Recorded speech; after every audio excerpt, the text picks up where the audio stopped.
Hello everyone, today we're looking at one of these. This is a TR5E1000.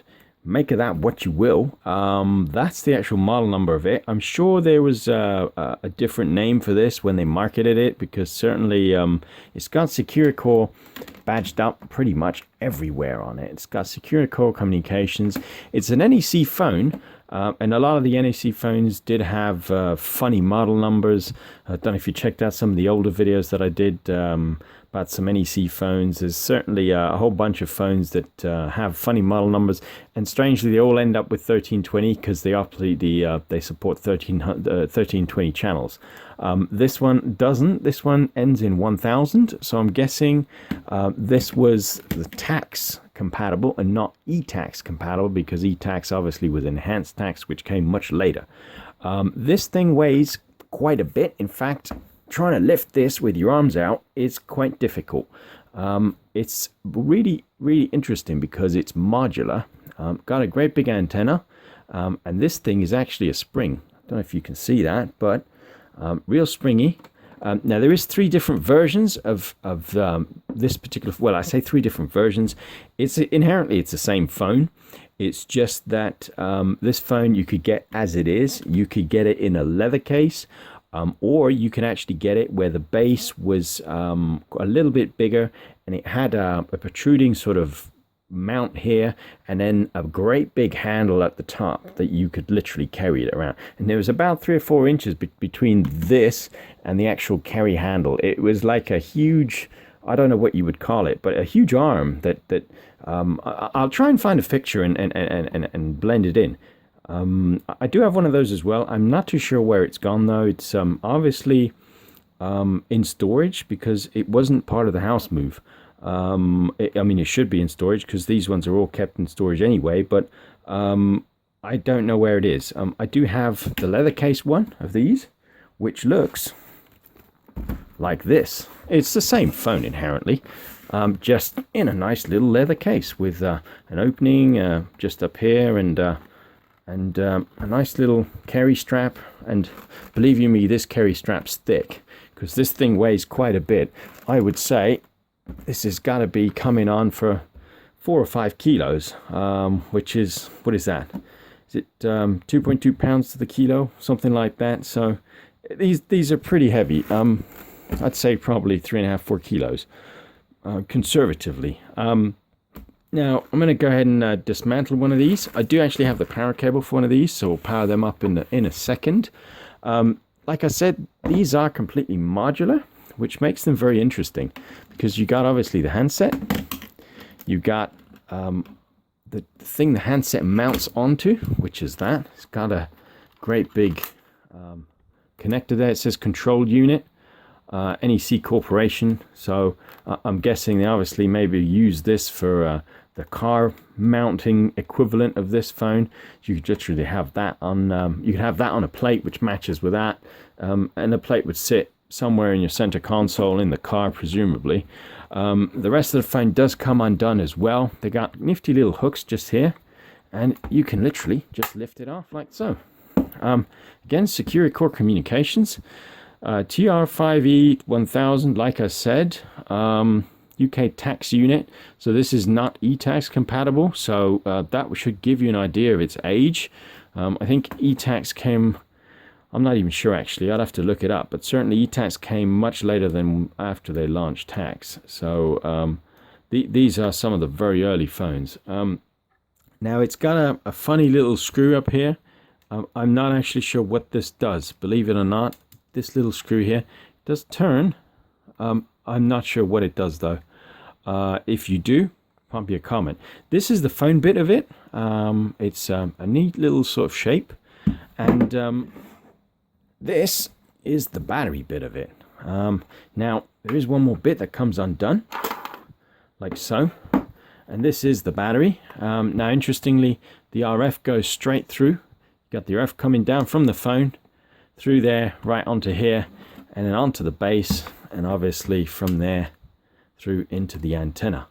And I'm not too sure what that connector's for, because it's for the power obviously. So yeah, that would obviously go and charge the battery, which is this bad boy here. This is a 12 volt 2.2 ampere hour, so a little bit more powerful than the older batteries. These ones here, these are 12 volt 2 ampere hours. This is a 2.2, but this says actually it's got 6 volt times 2, so this actually has two 6 volt batteries. I'm guessing, I mean, that could potentially fit almost in there. So yeah, I mean, it's a variation in size, but yeah, you could probably make it out what you will. So let's put this back together quickly and fire this one up. I do actually have the 12 volt cable, and I haven't actually tried it yet, so if it goes pop, it's always an interesting time. So that slots in there like so, and that slots in there like so.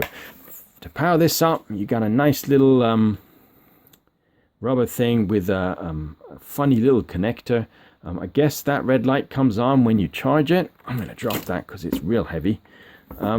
So we'll have to see. This here is the charging cable for the car.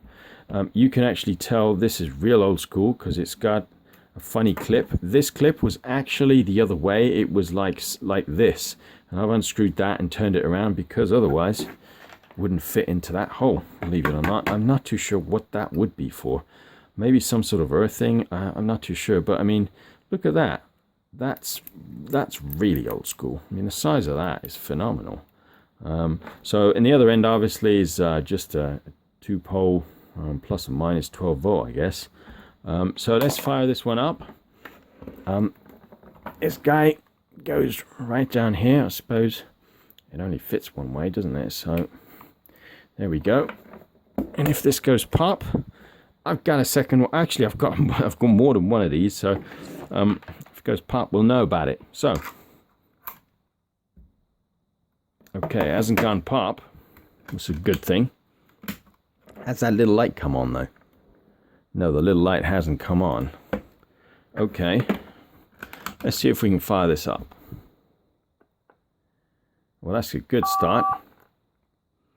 Okay, so this is another phone where I don't have a manual to, so I would assume it's options and then a number. Okay, maybe not. Clear.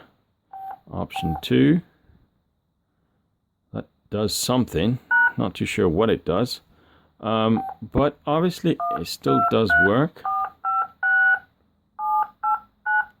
Real dim display though, I gotta say. Not impressed with that. I suppose maybe that's a better angle. So yeah, can't really say too much about it. I would not advise you dial 999 on any cell phone. But I know this is TACS, and obviously TACS in the UK has long been switched off. They shut off analog cell towers in the UK. I think it was 2001. It's September 2015, so a good 14, 15 years ago. So even if you dial now, it's not going to cause any problems. But obviously, don't dial 999 unless it is a real emergency. I know what I'm doing, so kids, don't try this at home. But I guess you would dial send. Now, it doesn't actually do much. Don't know if you can hear that, but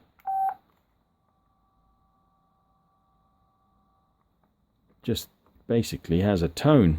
Doesn't even tell you. Doesn't give you that two-tone that you get on old school Motorola's or any of the other phones. None of that. So this won't even dial out. It won't even give you that. There isn't anything else I can show you really. I'm not going to press the lock button for obvious reasons because I don't have the code. That option button, I'm not too sure what that would be, but let's try the up and down keys. I guess that would be your volume. Loudness 5 goes up to 9. No, it goes up to 8. Okay. Then mute. Maybe not. So yeah, I mean, not much else I can show you, unfortunately.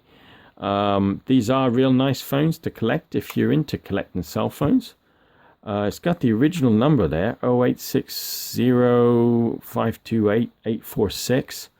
0860 0860, that would have been Cellnet, I think. Which actually, yeah, it would have been, because Securicor was Cellnet back in the day. They had a joint venture, didn't they? So yeah, I mean, in the UK, there was only, back in the day, there was only two cellular providers. There was Vodafone and Cellnet. And they had obviously TACS cellular systems, then the ETACS, and then they launched GSM back, I think it was 1991 or 1992 maybe. Actually, no, I think it was late 92 they launched in the UK the GSM system. Analog obviously was operational long before then. So yeah, this would have operated probably mid to late 80s. I would say this is probably from 86 maybe, 85, 86, I would guess. I'm not too sure. But obviously, if you know the exact date, drop me a comment. I'll give you credit, heads up. There is obviously phones in my collection where I don't have a lot of info, and this is one of those, unfortunately. So there isn't much info on the internet either about these. Now, interesting to note though, what you can actually do if you have more than one of these is you can stack the batteries up one after the other. And actually, I'm going to try and do that real quick now, just to show you what I mean. And that will supersize this bad boy. Conveniently, I got obviously the other one here. I don't actually know how you get this out the leather case though. That might prove to be a little bit difficult. Let's take the antenna off real quick and see if I can actually do that. Although, saying that, there isn't any Velcro or anything to get this bad boy out, so I'm not too sure how you would do that. One thing to note on this one, you got a nice little slot for putting your antenna if it wasn't in use. That slot's right in there. Real neat function actually. A little curved leather thing. I'm not too sure how to get this guy out of here though. It would seem almost impossible unless you take the base off. Yeah, that might work actually. Although this would be a right nightmare to put back. I'll have to do that when the cameras stop rolling. So yeah, I mean, I've left the base in there because of the antenna. That's going to be a real pig to get back in though, but anything for a good YouTube video. So what I meant was, if you take, this is in a much better shape actually. This particular one is real nice shape. No scratches or anything. I should have used this to do the video. Compare that to this one, which hasn't been in a case, and it's got a whole bunch of marks and scuffs on it. But yeah, what I was going to suggest is if we take this one apart, like so, and this is the extra battery, obviously. What I'm going to try and do is supersize this guy, so we fit an extra battery on there, like so. And you could build up your phone, because the batteries on these didn't last that long by today's standards. And now you've supersized, oh, that's real heavy. You've supersized your brick phone into a supersized brick. And obviously when I get the other one with the handle, when I get that dug out, I'll try and do a video about that one.